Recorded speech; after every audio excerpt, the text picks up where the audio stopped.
9월 23일 저희들에게 주시는 하나님 말씀 사도행전 18장 18절로 23절까지 말씀입니다. 바울은 더 여러 날 머물다가 형제들과 작별하고 배 타고 수리아로 떠나갈새 브리스길라와 아굴라도 함께 하더라. 바울이 일찍이 서원이 있었으므로 겐그레아에서 머리를 깎았더라.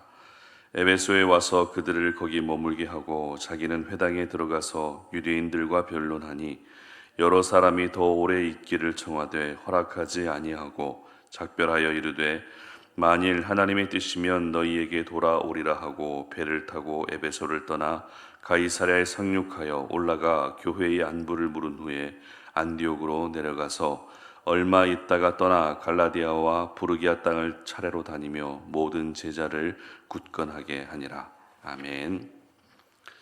영적 보험을 준비하라 라는 제목으로 오늘 아침 말씀 전합니다. 여러분, 보험 한 개 정도는 모두 가입해 놓으셨을 것 같은데요.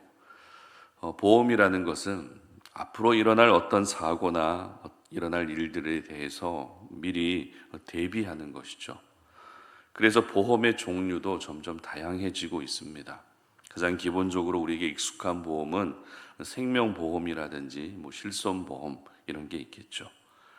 그리고 자동차와 관련된 자동차 보험, 건물과 관련된 화재 보험, 그리고 요즘에는 반려동물 보험까지 있을 정도로 보험의 종류가 점점 다양해지고 있습니다. 그렇다면 보험이 있는 것과 없는 것의 차이는 무엇일까요? 아무래도 보험을 가지고 있으면 갑자기 병원 치료를 받는다든지 사고가 나도 조금은 안심이 됩니다. 하지만 보험이 없으면 이 비용적 부담 때문에 몸이 아파도 병원에 아예 가지 않으려고 하는 분도 계십니다. 이처럼 보험의 유무에 따라서 우리의 마음이 안심이 되느냐 아니면 불안해지느냐가 결정되기도 합니다. 하지만 한편으로는 예수 믿는 사람이 무슨 보험이냐, 하나님이 우리의 보험이 되시는데 왜 그렇게 많은 돈을 들여가면서까지 보험에 가입하느냐고 말씀하시는 분도 있습니다. 물론 틀린 말은 아닙니다. 그렇다고 해서 제가 이 시간에 보험을 들어야 됩니다, 들지 않아도 됩니다, 이런 이야기를 하자고 하는 것은 아니기 때문에 오늘 설교의 요지를 잘 파악할 수 있었으면 좋겠습니다. 앞서 말씀드린 것처럼 보험이란 앞으로 일어날 예상치 못한 상황을 대비하는 것입니다. 그렇기 때문에 하나님의 사람으로 살아가면서도 앞으로 일어날 일을 대비하기 위한 준비는 꼭 필요합니다. 저는 그것을 오늘 제목과 같이 영적 보험이라는 말로 표현하고 싶습니다.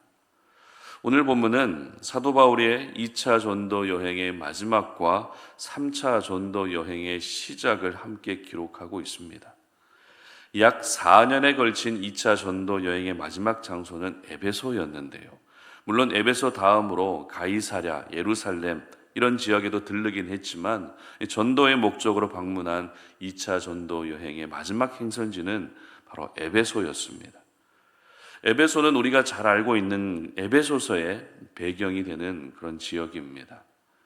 2차 전도 여행 때 처음 방문한 에베소를 3차 전도 여행에 다시 재방문하면서 에베소 교회가 세워지게 됩니다. 특별히 에베소에 갈 때 사도 바울과 함께 동행했던 사람들이 있습니다. 오늘 본문 18절 상반절 보시기 바랍니다. 바울은 더 여러 날 머물다가 형제들과 작별하고 배 타고 수리아로 떠나갈새 브리스길라와 아굴라도 함께 하더라. 아멘. 바로 브리스길라와 아굴라 부부입니다. 브리스길라와 아굴라 부부에 대해서 성경이 기록하고 있는 내용은 일단 사도 바울과 같은 직업이었던 천막 만드는 일을 했다는 것입니다.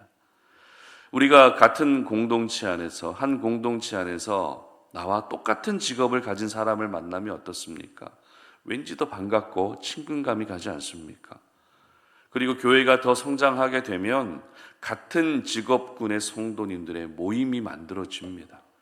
그래서 그 모임 가운데에서 하나님의 은혜를 함께 나누고 선교 활동도 하고 구제 활동도 하면서 하나님 나라 확장을 위한 일에 열심을 내게 됩니다.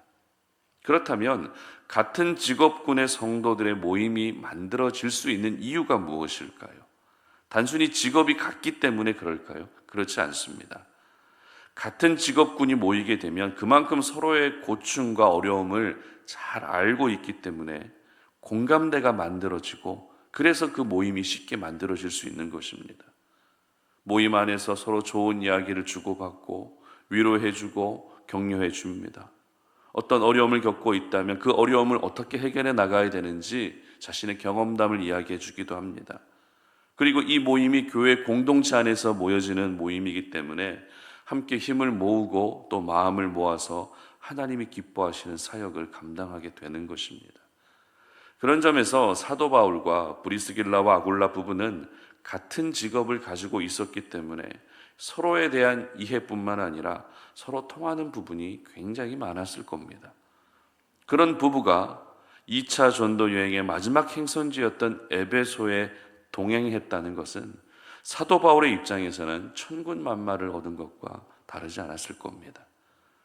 이렇게 사도 바울은 에베소에 머무르면서 많은 사람들에게 복음을 전하게 되는데요. 그런데 복음을 전하다가 이제 시간이 돼서 에베소를 떠날 때 사도 바울이 어떻게 했는가 하면 19절 말씀 보시기 바랍니다. 에베소에 와서 그들을 거기 머물게 하고 자기는 회당에 들어가서 유대인들과 변론하니. 아멘. 바로 브리스길라와 아굴라 부부를 에베소에 머물게 했다는 것입니다.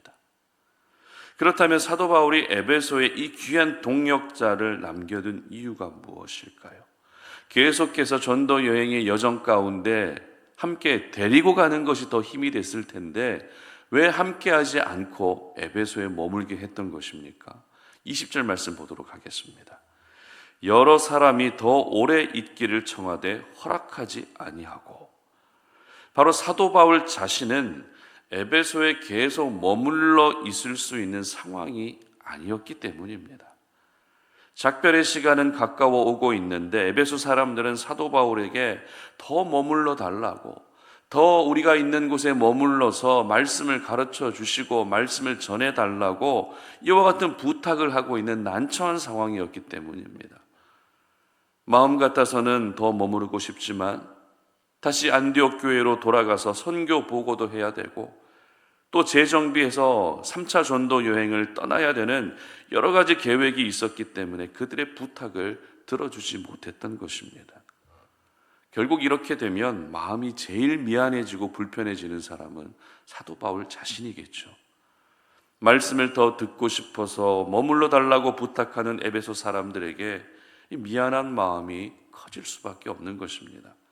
이런 상황에서 사도 바울이 내린 결정이 바로 신실한 부부 브리스길라와 아굴라를 에베소에 남겨두는 것이었습니다. 나는 비록 에베소에 더 머무르지 못한다 할지라도 브리스길라와 아굴라 부부가 에베소에 남아서 성도들에게 말씀을 가르치고 성도 한 사람 한 사람을 세워가게 했던 것입니다. 여기서 저희들이 생각해 봐야 할 부분은, 만약 사도 바울이 에베소에 아무도 남겨두지 않고 모두 철수했다면 어떤 일이 일어났을까 하는 것입니다. 내일 살펴볼 말씀이지만 만약 브리스길라와 아굴라가 에베소에 없었다면, 그들을 에베소에 남겨두지 않았다면 고린도 교회 목회자인 아볼로가 세워질 수 없었을지도 모릅니다. 물론 사도 바울이 이 모든 것을 예견하고 있었던 것은 아닐 겁니다. 그러나 적어도 에베소 사람들을 긍휼히 여기는 마음과 또 에베소 사람들과 더 함께 하지 못하는 미안한 마음을 가지고 있었던 것만큼은 틀림없습니다. 그래서 자기가 할 수 없는 부분을 브리스길라와 아굴라 부부를 남겨둠으로써 감당하게 했던 것입니다. 여러분, 이것이 바로 사도 바울의 영적 보험이었던 것입니다. 사도 바울은 앞으로 에베소에서 일어날 모든 일을 대비하기 위해 브리스길라와 아굴라라는 영적 보험을 남겨두었고, 이 영적 보험은 앞으로 에베소에서 일어날 일들을 대비하는 데 적중했던 것입니다. 생각을 조금 달리하게 되면 영적 보험이란 어떤 일에 대해서 미리 대비한다는 의미도 있지만 책임진다는 의미도 있습니다. 다시 말해 사도 바울은 에베소 사람들을 브리스길라와 아굴라를 통해서 끝까지 책임지고 있었던 것입니다. 그렇습니다. 영적 보험은 우리가 몸이 아플 때를 대비해서 어떤 사고를 대비해서 들어놓는 그런 보험하고는 차원이 다릅니다. 그러므로 영적 보험을 우리가 일반적으로 알고 있는 그런 보험 상품으로 생각하지 않았으면 좋겠습니다. 하나님의 사람들이 준비해야 할 영적 보험의 의미는 대비하는 것과 함께 책임지는 것입니다. 그렇다면 여러분 자신의 앞으로의 삶을 위해서 준비해야 될 영적 보험은 무엇일까요? 여러분의 자녀들을 위해서 부모로서 준비해야 될 영적 보험은 무엇이겠습니까? 가장 중요한 것은 기도라고 하는 영적 보험을 준비해 놓을 수 있어야 되는 것입니다. 기도는 앞으로 일어날 어떤 어려움 가운데에서도 무너지지 않고 하나님의 은혜를 경험할 수 있게 하는 통로입니다. 따라서 기도할 수 있을 때 더 많이 기도를 쌓아 놔야 하는 것입니다. 보장성 좋은 보험을 자녀들을 위해서 가입하는 것도 필요할 수 있겠지만 믿음의 부모님들은 자녀들을 위한 영적 보험을 반드시 들어 놓아야 합니다. 그리고 사도 바울처럼 내가 어떻게 더 이상 도움을 줄 수 없는 상황이라면 나를 대신해서 역할을 감당할 수 있는 사람들을 세워놓고 또 그들에게 부탁하는 것도 우리가 준비해 놓아야 될 영적 보험의 종류이기도 합니다. 뿐만 아닙니다. 관심과 사랑하는 그 모습까지도 영적 보험이 될 수 있고 심지어 물질을 심는 것도 역시 영적 보험이 될 수 있습니다. 영적 보험의 종류는 정해져 있지 않습니다. 영적 보험에서 가장 중요한 것은 끝까지 책임지고자 하는 헌신된 마음인 것입니다. 잠언 6장 6절부터 8절까지 말씀을 제가 읽어드리도록 하겠습니다. 게으른 자여 계미에게 가서 그가 하는 것을 보고 지혜를 얻으라. 계미는 두령도 없고 감독자도 없고 통치자도 없으되 먹을 것을 여름 동안에 예비하며 추수 때에 양식을 모으느니라. 아멘. 지혜의 왕 솔로몬은 그 지혜를 개미에게서 배우라는 말씀을 남깁니다. 왜냐하면 개미는 미리 대비하고 준비하는 대표적인 곤충이기 때문입니다. 이러한 대비와 준비가 바로 우리가 준비해야 될 영적 보험이라는 것을 기억하셔서 모든 일에 대해서 그리고 모든 사람에 대해서 끝까지 책임질 수 있는 그런 하나님의 사람들 되시기를 바랍니다. 아무런 준비도 해놓지 않은 상태에서 갑자기 일이 들이닥쳤을 때 당황해하지 마시고 우리가 들어놓아야 될 영적 보험, 특별히 기도를 더 많이 쌓아두셔서 어떤 예기치 못한 상황이 일어난다 해도 그 가운데서 무너지지 마시고 내가 쌓아놓았던 기도의 힘으로 버티고 또 승리할 수 있기를 주님의 이름으로 축복합니다. 함께 기도하겠습니다. 하나님 감사합니다.